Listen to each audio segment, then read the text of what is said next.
Okay, tell me your name and what you do here. Well, my name is Bill S.K. Jala. I am the principal of this school, Living Faith Academy. And besides my work as a principal, I also work with the Animal Project as the leader. And I'm a pastor, but I'm not pastoring in this village. I pastor a church in Monrovia. And my passion is working with kids, especially empowering them. You were a 4-H member. Yes. Tell me about that. Well, I became a 4-H back in 1967. I started school in 1964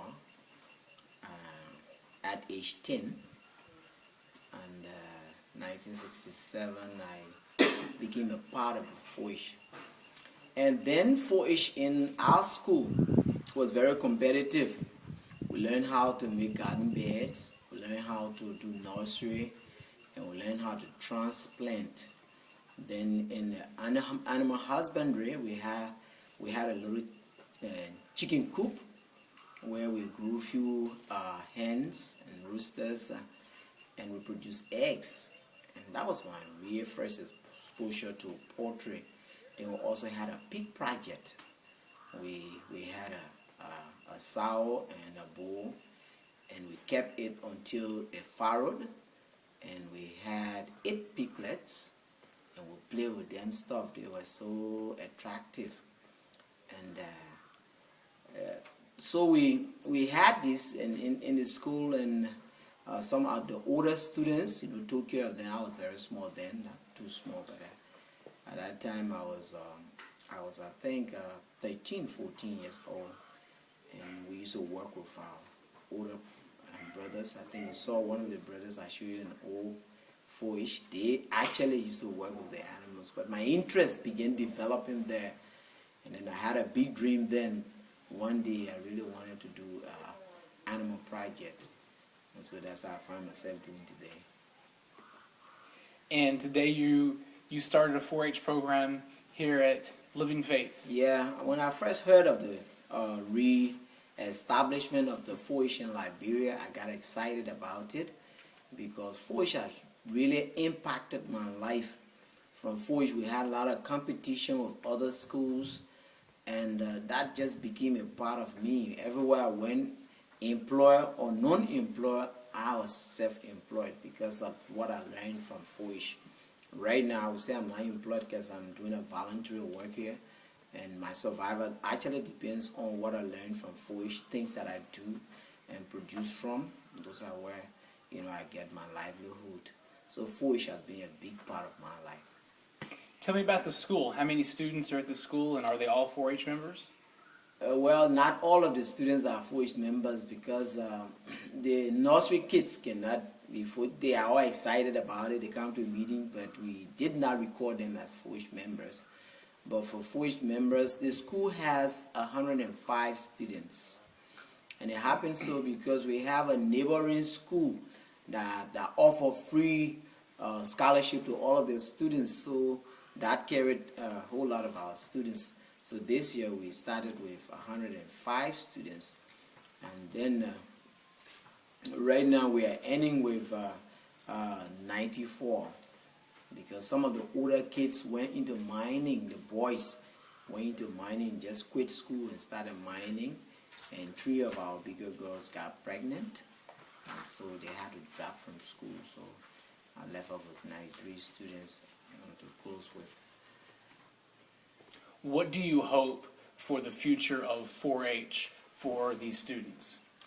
Well, I'm praying that 4-H will be able to be an exciting program that will impact the life of our kids, because every 4-H member that I know in Liberia that took part in 4-H at the time have always been people who are community leaders, people who impact other people, people who kind of empower people. So the 4-H is an empowering tool, and that's what I foresee for this community. In fact, that was one of the reasons I came back to my own community. I would have stayed in Monrovia, and asked for a job somewhere. But I felt doing that, would leave my little nephews and nieces vulnerable, because not many people want to go back in the rural area, and serve there, because you don't have much money there. And there are a lot of challenges working with rural people. And so I felt, coming back with foolish knowledge and foolish ideas would, ignite a lot of people, to be empowerers in our community. What would you tell a donor in the United States or in Finland or Europe or other African nations? What would you tell them in hopes of encouraging them to support 4-H Liberia? Well, my life itself is a testimony of what 4-H can do. If you can support 4-H, you are actually empowering a greater generation. I graduated from high school in 1979, and I was not fortunate to get a job. From what I learned from 4-H, I was able to start my own vegetable production that sustained my family until 1981, before I had an opportunity to be trained as a related broadcast journalist, and I only worked 5 years as a broadcaster. After that, I went to school for 4 years at the university and graduated and came back to rural life. And that's how I started this school, Living Faith Academy, and ran the school for a year, and the war came in and I had to leave. And when I left, there was no job anywhere. We're running from one place to another. I started another school in Monrovia called PCA, Pinsway Christian Academy, and that school went up to junior high, and I had to leave that and come on this side, so pick up the Living Faith Academy. So supporting 4-H is actually empower us.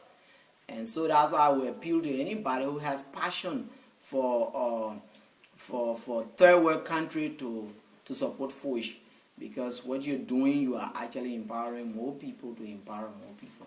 So that's what 4-H does. That's how I would say it to a donor. Perfect. All right.